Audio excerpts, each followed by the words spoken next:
Project Ovis is the transformation of a 1,000-acre Northern California mountain vineyard into a beyond sustainable, beyond organic farming system.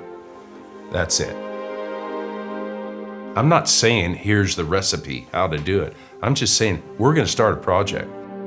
Climate change is going to reduce our yields. We have terrible winds these days. That wind has been giving us grief for 5 years, but it's just gotten warmer. It's just gotten warmer, it's gotten drier, less rain, and it is not a good sign. And I don't think this is going to be easy. I think we're going to fail a lot. I think there's going to be a lot of experimentation, but that's the project. It's going to be an evolution, trying to create a closed system to minimize the use of fossil fuel-based fertilizers and utilize the things we naturally produce on the ranch, whether it's a pine cone or a sheep or wool, to battle the bad guys and the bad bugs and create a balance in nature to make wine.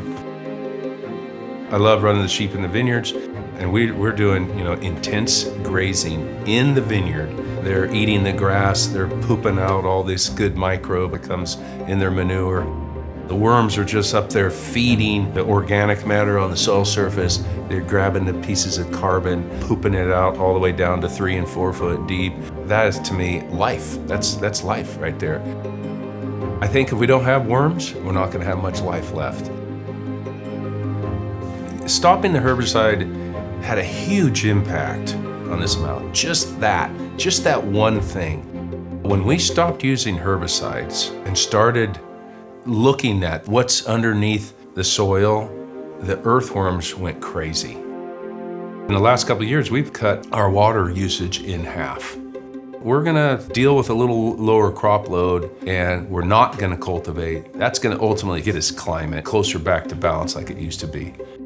We are maintaining and diversifying our cover crop. We're adding more legumes, more flowering cover crops out there to bring in beneficial insects. The legumes harvest the air we breathe, which is mostly nitrogen. They're gonna put it into their root systems.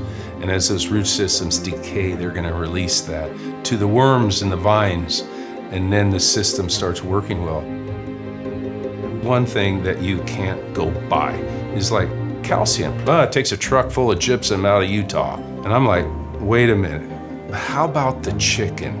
Has anybody ever really thought about what the chicken does? It harvests free stuff too. And that is my system to replace the truckloads of fertilizer coming up to the ranch years ago. Well, that's what sustainability is, okay? You got one animal over here fixing a problem, creating a byproduct that somebody could eat or compost to fix another problem. I want to grow a healthier product that's easier on the climate, easier on the world, something that's healthy, something people can trust. I think it's my mission. I want to make a difference. I want to make a freaking difference. I want to hopefully be known as somebody that took the risk to create a better life, to force some change, to forge a better way. There's a better way to do this.